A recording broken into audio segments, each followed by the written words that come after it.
गाना के फरमाइश करे बने निर्मला जी कैसे गाने को मोहब्बत के जानता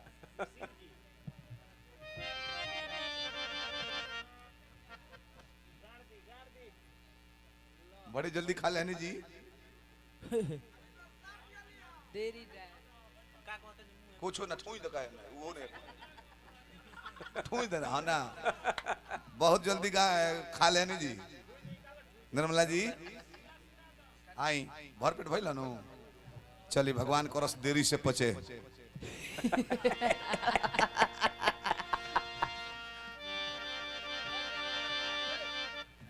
हमारा पर ज्यादा घिनाए के नहीं खे शुगर बीमारी के हुए को हो जाई तीन गो चीज बर्बाद कर देला क्या क्या यादाश्त कमजोर कर दी एक नंबर आह के लाइट ले ली एगो जकरा भइल बा भूग तो हम ना बता में तीसर का ऊपर उठी ना जकरा भइल सरकारे ढाए देला ए स्वीटी छुट्टी हमरा सही ने है कि 50 बरस के हो गेल बड़े इनकर व्यवस्था गड़बड़ा गेल बा निर्मला जी रो ने है घबराए के ना एक हरी रोपण के मिलत कौन बात ना बैठी नहीं खा भी इहे रहली स्वीटी रहली भैया तना तेज ही हो इनका जीजा के भाई आई रहले जीजा का भाई छोट जीजा अच्छा पहले तो इनकर आंख देखले तो केहू कितनी भनखिया बड़ बड़ हो तो निमन लगल नु भुअरी है एक कहली कि नमस्ते नमस्ते नमस्ते जीजा जी अरे बन रहा है और बन रहा बड़की बड़की हो जाओ और आंख तार बड़ बड़ हो जाओ और तो वो पूछले कि तुम्हारा उम्र कितना हुआ साली साहिबा कहली 20 फिर ही पूछ लिया अपना जीजा से कि और आपका उम्र उमर जी मेरा भी 20 20 हमारा भी 20 आपका भी तो 20 मैच खेला जाए एक कहली 2-4 दिन रुक जाइए क्यों बारिश की वजह से पिच गीला है पाक लग जाएगा बैट में बैच में पाक लग जाएगा बैट में भी साथ साथ बॉल भी लेवर आ जाएगा उससे फायदा इसका मतलब क्या हुआ अच्छा इसमें कहाँ अश्लील होता है कांटेक्ट में कॉली और मोटा जास जन्नी एमे कहीं अश्लील बा भैया बारिश भई रहे पिच गीला रहे कहले 2-4 दिन रुक जाई सूख जाई तो हो जाई का दिक्कत बा में कोनो दिक्कत नहीं है मैं चूसूंगा चूसूंगा खाली चॉकलेट लॉलीपॉप नो कहले कि नहीं नहीं मैं आपका चूसूंगा कहले कि रहने दीजिए पहले ही 28 से 32 हो गया है और बढ़ जाए कहले कि पागले हो पागल हो चुसला से बढ़ी तो अबले हमर ठेहुन पर ले आ गए जमीन पर लसरा कुर्तावा जमीन पर लसरा चले दबो भाई गाना द करो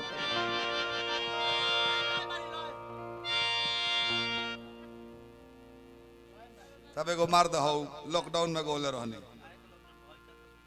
ना फटही पर दे तर 28 साल पहले के एगो गीत गौलर नहीं हम फिल्म देखत नहीं महाराजा फिल्म लॉकडाउन में पहले का ना लगा रहे तब बहरी निकलल भी मना रहे केहू के बुलावलो मना रहे कि ओइबो करो तो जाने के बुझाओ कि मुंह हाथ धोले है पूरा सैनिटाइज करे के पड़े ओइ में फिल्म देख के टाइम पास होत रहे महाराजा फिल्म के एगो धुन सुनी हम संजय दत्त रहले का हीरो गोविंदा रहले मनीषा कोइराला उहे लय हो कि जब तुम आ जाते हो सामने जब तुम आ जाते हो सामने ये लय हम घरे अपना गेस्ट रूम में बैठ के आए अपना यूट्यूब चैनल पर अरविंद सिंह अभियंता पर डॉलर ऑफिशियल हां तले लगल है नीलकमल सिंह नहीं के कहीं के हम बक्सर साइड के चौसे के हम बूढ़ा के पटदार ना ना बूढ़ा के भाई लगल रिश्तेदार हो उहे गोलर नहीं हो है ना औरी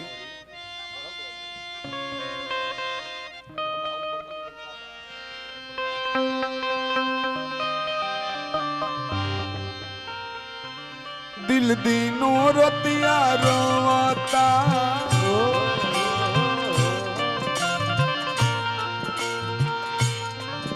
अखिया ना कबो सोता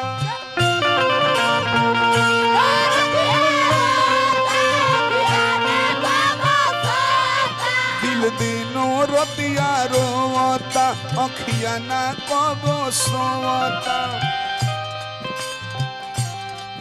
लभ करब नहीं दादा हम याब से लभ करब नहीं दादा हम याब से बदनाम पकड़ा पहलू सब से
ऐसा तरह करे कहो प्यार के पहाड़ा पढ़ के हो गइलुआ के प्यार के पहाड़ा पढ़ के हो गइलुआ के जान हो के दुश्मन बनी गइलु बबुआ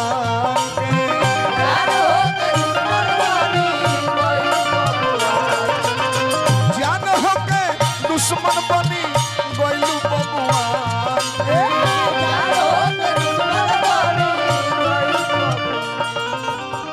तार बोली बदलल बा कौन सगाई कइलु अंगुरी में अंगठी पड़ल बा तारा ताव रुकाते नहीं के हम दे पता नहीं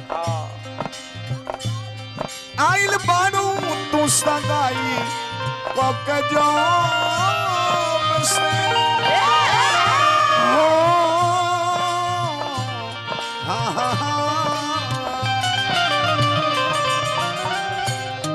आइल बाड़ू तू सगाई पक जाम से बदनाम पक धो रहलू सब से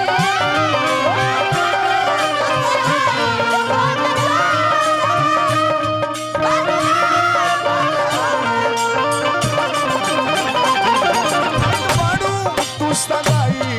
पक जाम से बदनाम पक धो रहलू सब से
निर्मला जी खाली रहुआ बता दे मोहम्मद सलील कहाँ बोल रहे बने रात भर में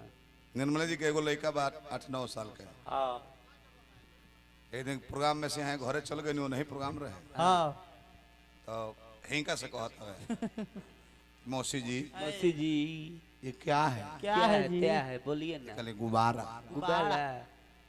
मम्मी का वो भी गुब्बारा। गुब्बारा है। कल के आपका छोटा क्यों उनका बड़ा क्यों? हाँ यही कहले कि बेटा मम्मी में हवा ज्यादा है। कलस हाँ देखे हैं आप में हवा नहीं भराता है, पापा जी मुंह से फूंक फूंक के रोज भरते हैं। इसीलिए मैं असलील कहाँ बता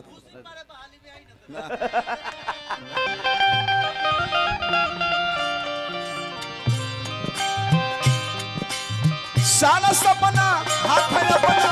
उजरलू हर जाई।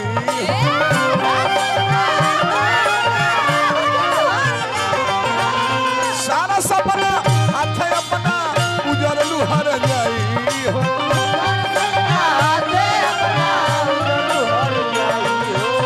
मन करत बा ऐसे जैसे हम मर जाई।